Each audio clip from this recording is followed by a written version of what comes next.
5 வருட வேலை, ஆயுள் முழுவதும் பென்ஷன்.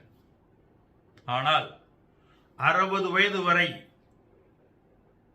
தன் உழைப்பு முழுவதையும் அரசுக்காக அர்ப்பணித்து அரசு பணியில் மூழ்கி திளைத்து தன் இளமை பருவம் முழுவதையும் தொலைத்து 60 வயது நிறைவடைந்து முதுமை என்ற பருவத்திலே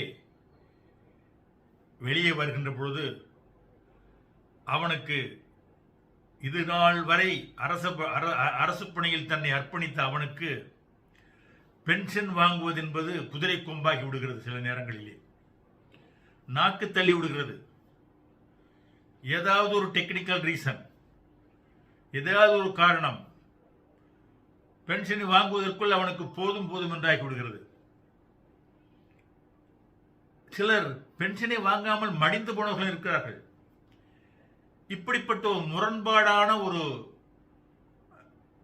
விஷயம் நிலவுகின்ற நம்ம இந்த நாட்டில் தான் நம்ம வாழ்ந்துகிட்டு இருக்கோங்கிறது ஒரு வருத்தத்துக்குரிய ஒரு விஷயம். ஒரு கற்பனை கதை, ஒரு நட்சத்திர விடுதி. அங்கு உள்ளே ஒரு அரசியல்வாதி ஒரு முறை 5 வருடங்கள் எம்எல்ஏவாக இருந்தவர்.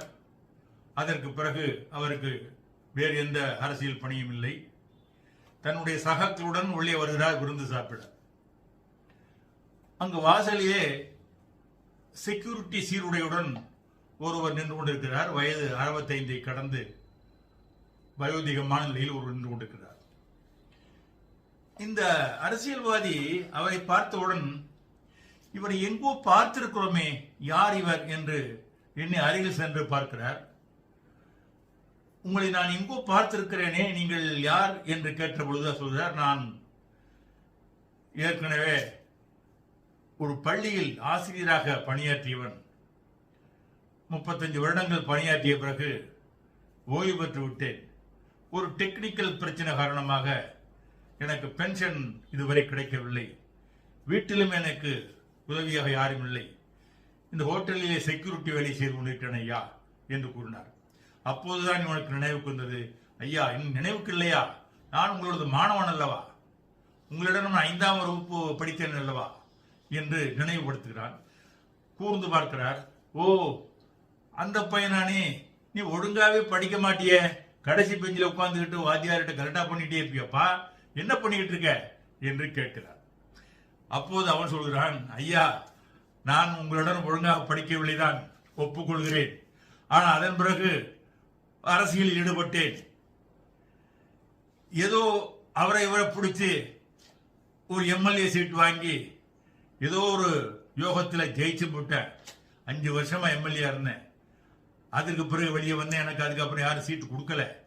அந்த பழைய எம்எல்ஏ அந்த பேனரை வச்சுக்கிட்டு இன்னைக்கு நான் ஓரளவு சமூகத்தில் அந்தஸ்தோட வாழ்ந்துகிட்டு இருக்கேன் ஐயா என்று சொல்லிவிட்டு கேட்கிறான், ஏனையா நீங்க செக்யூரிட்டி வேலை பார்க்குறீங்க, உங்களுக்கு பென்ஷன்லாம் வந்திருக்கணுமே என்று கேட்ட பொழுதுதான் அப்பொழுது அந்த பதிலை சொல்கிறார், எனக்கு ஒரு டெக்னிக்கல் ரீசன் காரணமாக பென்ஷன் கிடைக்கவில்லை ஐயா என்று சொன்ன பொழுது இவன் சொல்கிறான், பார்த்தீங்களா ஐயா, எனக்கு பாடம் சொல்லிக் கொடுத்த நீங்கள் 60 வருஷங்கள் பணியாற்றி விட்டு பென்ஷன் கிடைக்காமல் செக்யூரிட்டியாக நின்று கொண்டிருக்கிறீர்கள்.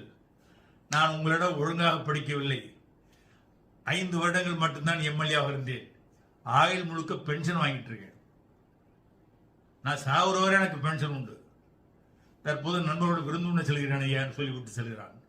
இது கற்பனையாக இருந்தாலும் நடைமுறை வாழ்க்கையில் இதுதான் நடந்து கொண்டிருக்கிறது என்பது வருத்தத்துக்குரிய விஷயம்.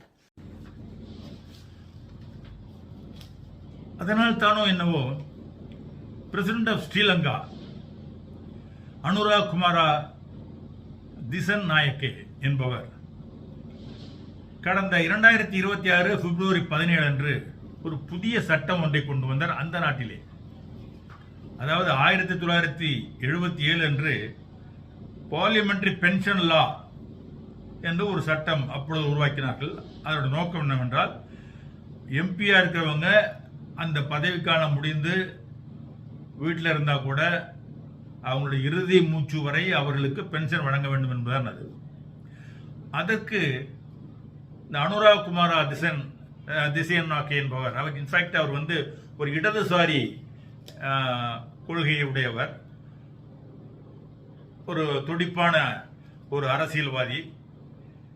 அப்போ ஸ்ரீலங்கா ஒரு நிதிச்சுமையால் போராடி கொண்டிருக்கின்ற சூழ்நிலையிலே இந்த மாதிரி சில சிறையிடங்களை கட்டுப்படுத்தினால் அது மக்களுக்கு நன்மை வைக்கும் என்ற எண்ணத்தில்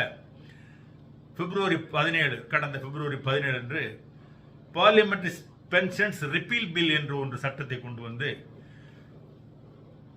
எம்பியாக இருக்கிறவங்க முன்னாள் எம்பிக்கள் யாருக்குமே பென்ஷன் கிடையாது, அவர்களுக்கு பென்ஷன் தேவையில்லை. ஏனெனில் அவர்கள் வந்திருப்பது மக்கள் சேவை செய்ய. 5 வருடங்கள் மக்கள் சேவை செய்தார்கள். It is a voluntary public service. அப்ப சர்வீஸுக்கு ஓய்வூதியம் கொடுத்தோம்னா அவங்க சர்வீஸ் ஓய்வு பெற்று போச்சா, அவங்க சர்வீஸ் பண்ண வேண்டியது இல்லையா என்ற ஒரு கேள்வி அவர் எழுப்பினார்கள். நியாயமான கேள்வியும் கூட. It is a voluntary public service. அதுக்காகத்தான் பணியை போட்டி போட்டு அவங்க தேர்தலில் போட்டி போட்டு நான் வாலண்டரியா பப்ளிக் சர்வீஸ் வர்றேன் என்று ஒரு கோஷமிட்டு உள்ள வர்றாங்க. 5 வருடம் இருக்கிறாங்க. அதுக்கு பிறகு அதோட அவங்க சேவை ஓய்வு பெற்று விட்டதா? இல்லையே. அந்த மாதிரி பப்ளிக் வாலண்டியர் சர்வீஸ் உள்ளவங்களுக்கு இறுதி மூச்சு வரை அந்த சேவை மனப்பான்மை இருக்க வேண்டும் அல்லவா? அதுக்கு ஏது ஓய்வு? அப்ப ஓய்வு இல்லைன்னா அப்ப ஏன் ஓய்வூதியம் என்ற கேள்வி எழுப்பினார்கள். நியாயமான கேள்வி கூட. அதனுடைய விளைவாக அது ஸ்ரீலங்காவில் ரத்து செய்யப்பட்டு விட்டது. ஆனால் அதற்கு நேர்மாறாக தமிழ்நாட்டில் they just raised the monthly allowance and pension of the MLAs also. ஆக்சுவலா ஒரு எம்எல்ஏக்கு மந்த்லி அலவன்ஸ் 1,05,000. அவங்களுக்கு பேசிக் salary 30,000, constituency allowance 25,000, vehicle allowance 25,000, compensatory allowance 10,000, telephone allowance 7,500. 3,000 ரூபாய்க்கு நீங்க ரீசார்ஜ் பண்ணா வருடம் முழுக்க அன்லிமிட்டெட் கால்ஸ் பேசலாம். Even then they are being given telephone allowance 7,500, consolidated allowance 5,000, postal allowance 2,500. So total 1,05,000. அது மட்டுமல்ல, அசம்பிளி இருக்கின்ற நாட்களில் அவர்களுக்கு சிட்டிங் அலவன்ஸ் 2,000 பெர் டே. இதெல்லாம் எவ்ரி மந்த் சர்வீஸில் இருக்கும் பொழுது அந்த 5 வருஷம் மாதம் அவங்களுக்கு வந்துடும். ஓகே, அவங்க சர்வீஸ் இருக்கிறவங்க தொகுதிக்கு போகணும், கை செலவு ஆகும். So it will compensate. நியாயமும் கூட. அதே நேரத்தில் pension structure of the formal MLAs பார்த்தீங்கன்னா அது கடந்த ஏப்ரல் 1, 2025 அன்று they hiked the pension for every ex-MLAs. Monthly pension ஒரு எக்ஸ்எம்எல்ஏ ஏற்கனவே 30,000 வாங்கி கொண்டிருந்தவர் இப்ப 35,000 அவர்களுக்கு உயர்த்தி வழங்கப்படுகிறது. அதே மாதிரி ஃபேமிலி பென்ஷன், ஒரு எம்எல்ஏ இருந்தவர் இறந்துட்டாருன்னா அவருடைய ஃபேமிலிக்கு 15,000 வாங்கிட்டு இருந்தவங்க இப்ப 17,500 உயர்த்தி கொடுக்குறாங்க. அது மட்டுமல்ல, அவங்களுக்கு medical allowance, annual medical allowance 1 lakh வரலையும் ஏற்றி கொடுத்துருக்காங்க. 75,000 1 lakh வரலையும் ஏற்றி கொடுத்துருக்காங்க. அவங்களுக்கு travel free bus passes for travel within the state and fixed quota for rail travel, accommodation, then medical full reimbursement for medical treatment in government and as well as designated private hospitals. இவ்வளவு வசதிகளை அவங்களுக்கு செஞ்சு கொடுக்குறாங்க. இதுல முக்கியமா நம்ம சொல்ல வர்றதுன்னா பென்ஷன் ஃபார் தி எம்எல்ஏஸ். அது ஸ்ரீலங்கன் கோர்ட்ல அவங்க அங்க அந்த ரைஸ் பண்ண ஒரு கொஸ்டின், அது இங்கேயும் வரும் அல்லவா? MLA means it is a public voluntary service.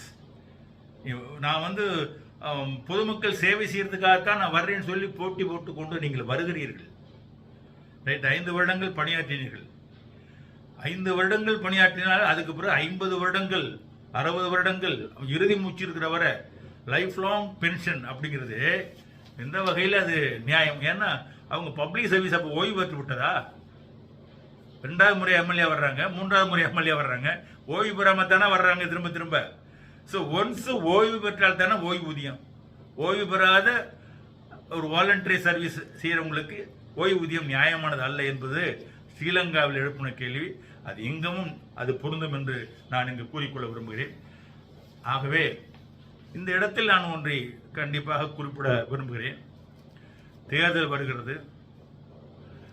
அனைத்து கட்சியினரும் தேர்தல் வாக்குறுதிகளை அள்ளி அள்ளி கொடுக்கிறார்கள்.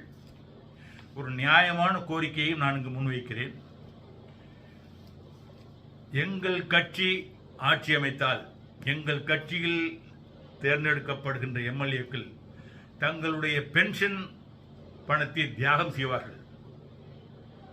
யாரும் பென்ஷன் வாங்க மாட்டாங்க. அதற்கு ஒரு சட்டத்தை உருவாக்கி முன்னாள் எம்எல்ஏக்களுக்கு உரிய பென்ஷன் அதை நாங்கள் ரத்து செய்வோம். எங்கள் எம்எல்ஏக்கள் அதை மக்களுக்காக தியாகம் செய்கிறார்கள் என்று ஒரு தேர்தல் வாக்குறுதியையும் அதை வைத்தால் உண்மையிலே it will reach every public. மக்களுக்கு ஒரு நல்ல அபிப்பிராயம் ஏற்படும், ஒரு நல்ல மதிப்பு மரியாதையும் ஏற்படும்.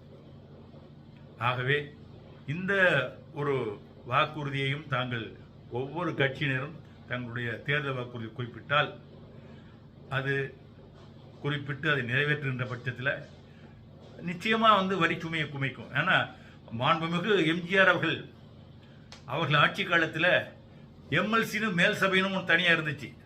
அவங்க ஒரு 150 பேர்கிட்ட இருப்பாங்க. அவங்களுக்கு மாத சம்பளம், அவங்களுக்கும் ஒவ்வொரு மாதமும் அலவன்சஸ். இது கிட்டத்தட்ட ஒவ்வொரு வருடமும் மாநில அரசுக்கு, தமிழ்நாடு மாநில அரசுக்கு கோடிக்கணக்கான ரூபாய் நிதி சுமை ஏற்படும். அவங்களுக்கு சம்பளம் கொடுக்கணும், அவங்களுக்கு எல்லா வசதியும் செஞ்சு கொடுக்கணும். அது எம்ஜிஆர் அது ரொம்ப உண்மையிலே நல்ல விஷயம். அது பெரும்பாலும் எம்எல்சிக்கள் எல்லாம் பெரும்பாலும் பார்த்தீங்கன்னா ஒரு நல்ல ஒரு இன்டெலிஜென்ட் பீப்புள்ஸ், ஒவ்வொரு துறையிலையும் நிபுணத்துவம் வாய்ந்தவர்கள் அங்கு வரணுங்கிற நோக்கத்துக்காக உருவாக்கப்பட்டது. காலப்போக்கில் அது மாறி போச்சு. அது அவங்களுக்கு வேண்டியவங்களை அங்கே நியமனம் செய்து கொண்டார்கள். அந்த செலவீனம் எம்ஜிஆரால் கட்டுப்படுத்தப்பட்டது. In fact I salute to the honourable MGR. இது மிகப்பெரிய நிதி சுமையை நம்ம குறைத்தாங்க நம்ம தமிழ்நாடு அரசுக்கு. அது மாதிரி நிதி சுமையை குறைப்பதற்கு ஒவ்வொரு அரசியல் கட்சியினரும் தங்களுடைய தேர்தல் வாக்குறுதியாக இதனையும் சேர்த்து முன்வைக்க வேண்டும். எங்கள் கட்சி ஆட்சிக்கு வந்தால் எங்கள் கட்சியிலிருந்து தேர்ந்தெடுக்கப்படுகின்ற எம்எல்ஏக்கள் தங்களுடைய பென்ஷனை தியாகம் செய்வார்கள். அதற்கு ஒரு சட்டத்தை ஏற்றி பென்ஷனை ரத்து செய்து தமிழ்நாட்டினுடைய நிதி சுமையை நாங்கள் காப்பாற்றுவோம் என்று கூற வேண்டும். அவ்வாறு செய்கின்ற பட்சத்தில் மக்கள் நலம் பெறுவார்கள். In fact I create this video in the interest of public, in good faith. Thank you all.